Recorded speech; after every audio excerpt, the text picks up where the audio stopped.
Who made this monstrosity?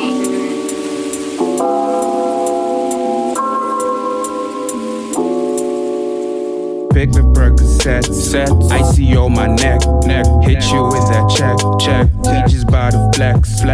What is good? What is warning? What is new? What is happening? Ral Reactions here. Welcome back to the channel. Please be sure to like, comment, and subscribe. So today we're looking at a video by the Konoha titled "The Second Hokage's Death Match." So I really wanted to check out this video with you guys. This is really something that I don't know how many times I've popped up in my head, but it didn't make sense. The way the second Hokage died didn't make sense to me. Basically, if you remember his death, he basically went up against the Gold and Silver Brothers and like 20 other Hanzo. Those of you in the Naruto world, you know how you basically understand what I'm talking about. But it didn't make sense to me just basically factoring in this man could shadow. First of all, he's a Senju, so their chakra level is high, and this man is a high-ranking Senju, I would say. Not god tier like his brother, but high-ranking nonetheless. If you factor in the fact that he can create multiple shadow clones, hell, at that time it's assumed he's the only one that even knows that technique because he created it. He has a vast range of jutsus in his arsenal. He could teleport as well. He was the fastest shinobi then. What else? The fact that he could even reanimate then, even if you don't want to put in reanimation, because you know, did he reanimate? Not reanimate. What's the word? He could use the Edo Tensei, basically. Although even if you don't factor that in, because of the Edo Tensei, it takes time to prepare in terms of Seals getting a sacrifice. Even though you can use a dead body on the battlefield in terms of preparation and whatnot. But basically, we can take Edo Tensei out of the way. He basically had a vast range of very good jutsus at his arsenal. Because of that, it didn't make sense. It just didn't make sense that he died, to be honest with you. It didn't make sense. But it is what it is. But yeah, let's check out what the Konoha has to say. Tobirama Senju, the second Hokage, is widely regarded as the most intelligent and pragmatic leader in the entire series. True. Here's how he met his demise. To fully understand the scenario of his death, it is necessary to know the political situation of that era. So we all know that after Madara, Hashirama and Tobirama worked tirelessly to establish peace among the warring states. Before that, it used to be... Bro, why is Tobirama never looks this happy, bro? What the hell is this? He is never, I don't think I've ever seen Tobirama smile. Except when he's schooling someone. Or except if Anuchiya dies. I'm just joking. But yeah, this fan art is crazy. But yeah, let's go. Battle among clans, which were smaller entities, and the whole shinobi world had used to be worked tirelessly to establish peace among the warring states. Before that, it used to be a battle among clans, which were smaller entities, and the whole shinobi world had fallen apart. But Tobirama promoted the culture of the village system rather than clans. The village was more important than any individual clan. This village system united all the clans and made them strive for the betterment of the village as a whole. This principle was adopted by other villages as well. However, even during Hashirama's reign, the situation started to deteriorate again. Conflicts rose among villages. To address the challenges, Tobirama formed his own three-man team, consisting of Hiruzen Sarutobi, Homura, and Koharu to assist him. Let me speak on this, on the political state of the leaf back then. Now, props to this video, but I think there was somewhere else I saw where someone really did a deep dive into why each fourth great ninja war happened, and the fourth great ninja war was basically based on the political system of the whole of a village or some of the villages in each generation. I think the person that did that was actually NC Hammer 23. His content is amazing as well. Basically, I think part of what happened with the first Great Ninja War was that was where Tobirama lost his life. So this is sort of Hashirama's fault. Hashirama wanted peace among all the villagers. Now, Hashirama was a very peaceful person, but Hashirama was, how do I say this? Hashirama was Goku to a fault, basically being too peaceful to the point where you're giving people that can potentially, or people that can, in Goku's case, it was people that could harm him. In Hashirama's case, it's people that can potentially harm him. People that can potentially harm you or your dream, you are giving them like an advantage. Hashirama basically collected all the tailed beasts. Hashirama collected 8 of them. Like this went about collecting after he fought the 9 tails, and defeated the 9 tails, which was the most powerful. Basically just went around collecting all the other tailed beasts, and he divided them among each village.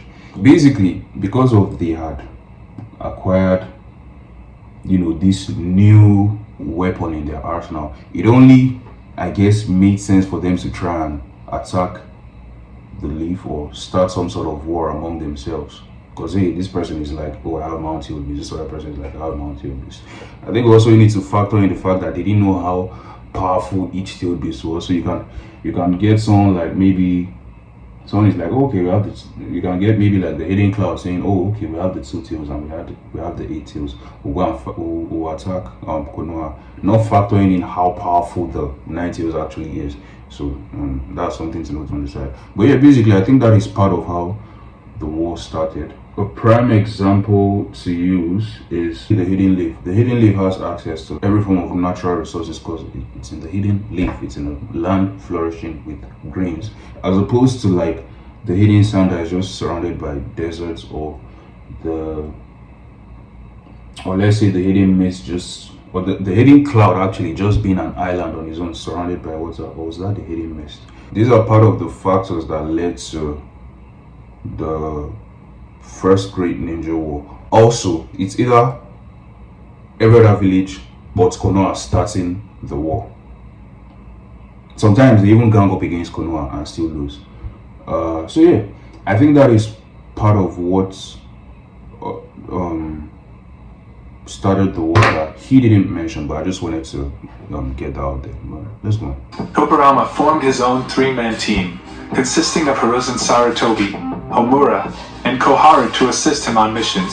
After Hashirama Senju, Tobirama assumed the role of Hokage and made every effort to restore peace to the land, and he got his fair share of opposition. During a peace negotiation with the second Raikage, he almost got killed.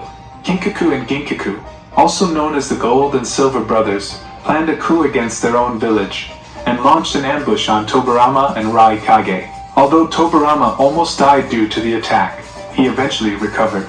Again, I don't see how he almost... This is... Okay, so basically, during the actual anime, when they are saying all these things about... we basically get some sort of like glimpses of Tobirama's history without knowing what he is actually capable of. It was during the war we found out, okay, he's the one that created Naruto's signature move, the shadow clone. He invented it. If you know anything about the shadow clone, it's not easy to replicate because you need a ridiculous amount of chakra, like maybe Uzumaki or Senju level. We get to find out he's the one that invented the flying rising technique. So at this point in time, we don't even know it. At that point in time, rather, we don't even know enough about Tobirama. Even in the video games, I think Ultimate Ninja 3 or 4. I think let me speak for Ultimate Ninja 3. There's a part where you get to in the game, or there's a level you get to in the game that you can unlock certain characters. Minato 2 is unlocked there, but he's just put as the yellow flash. He doesn't even say anything while he's fighting. Tobirama also appears in the game as the second Hokage. And at this point, the only jutsus he does is the ones we've seen him do in season 1, which is the water technique and the infinite darkness technique. So basically, just the very fact that we get to know much more about Tobirama, like, okay, he invented this jutsu, he invented the shadow clone, he invented the flying ratchet. It makes no sense for him to be jumped the way he was. He's not just getting his flowers battle wise to me, as far as the past goes. Yes, he's the reason why the whole village is running the way it's running. Hashirama invented it, but Tobirama put the systems in place for it to keep running. He basically fostered his brother's dreams. But battle-wise, he's not getting the respect he needs. This incident occurred during the First Great Ninja War, which followed the death of the second Hokage due to a similar attack. So, the event which ended Tobirama's life went like this. In a mission, Tobirama found himself pursued by the Kinkaku Force, which was a group of at least 20 elite jonins from the Hidden Cloud Village, led by Kinkaku. Tobirama was escorted by the escort unit, which was composed of 6 highly skilled Leaf Village jonins, including Tobirama's team, and a second team including Danzo Shimura, Kagami Uchiha, and Torifo Akamichi. He's jealous bastard, Danzo. Danzo is a bitch, I beg. For those of you who don't know, Danzo is the one. Hiruzen, the third Hokage. Now that one was his shitty.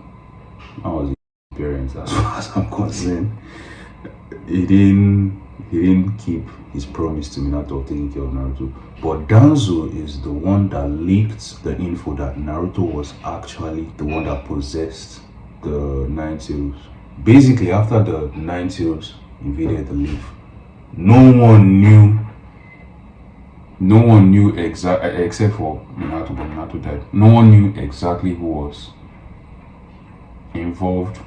No one knew anything about the Nine Tails, about where it came from and everything. Even after it disappeared, no one knew where it was. It was Danzo's bitch ass that leaked the info that the Nine Tails was still inside Naruto. And Danzo's reason, I am yet to understand this, but Danzo's reason is so that it's to foster peace among the village. That is a bitch. Bro. I don't see the reason why that would happen, why that should happen. Who knows, maybe he was jealous of Minato somewhat, and he was like, this is his own get back towards Minato. Danzo knows how to be petty, but knows how to back his political angles in front of his pettiness, so it seems like he's being logical politically. That is what I think. But hey, he's still a bastard. Let's keep going. They were all facing a very grave situation, considering their opponents, who were greater in number and almost as skilled as them.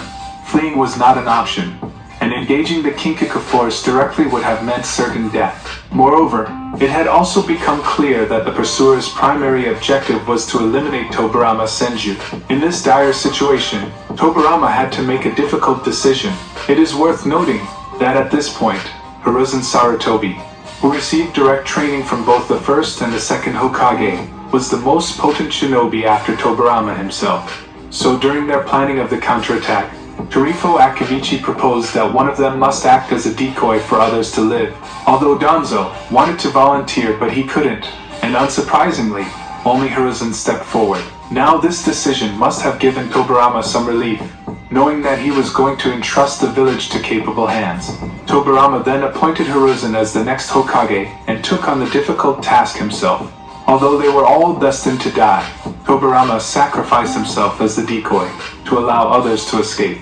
It was during this selfless act that Kinkaku took Tobirama's life. Among all the Hokages, I consider Tobirama the wisest and the most rational. He is often underrated and has received less screen time compared to other Hokages, but his achievements deserve huge. I'll let the video end. If you don't know how Hashirama Senju died, check out this video. I guess we'll check out that video in the next one. But I'm glad he said that. He didn't get enough screen time as much as other Hokages. But it didn't make sense, because here's the thing, right? They were, I think, It was the gold and silver brothers and 20. Now the gold and silver brothers are basically Jinchuriki level plus 20 other Anbu ninjas. Now clearly Tobirama is above Anbu level, he's Hokage level. Ginkaku and Kinkaku were definitely a problem. But I still think combining I still very much think if the shadow clones, if he did maybe, for instance, if you multiply, let's say, close to 1,000 shadow clones, let's say, hypothetically close to, or let's even say 100. Now, of course, shadow clones can their powers are, the chakra is 1/10 of the original user, but it is still Tobirama. He's still Senju level.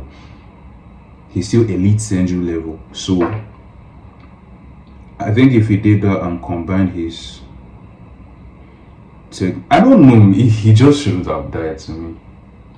Because one other clone could be, like, clones could be doing a vast range of, let's say, Tobirama is very good with water techniques. So one of Tobirama can literally make a vast of water. So imagine like 5 other Tobiramas, even if they are just clones.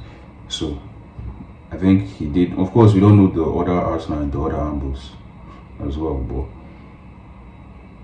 in that situation, Tobirama could have still very much utilized his flying rising technique.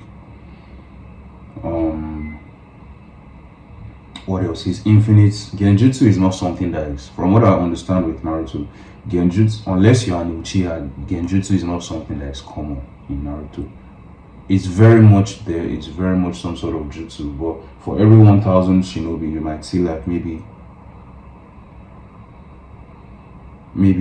200 that learns Genjutsu, or maybe that's off. Let's say for every 10 shinobi, you could see only 2 that learns Genjutsu.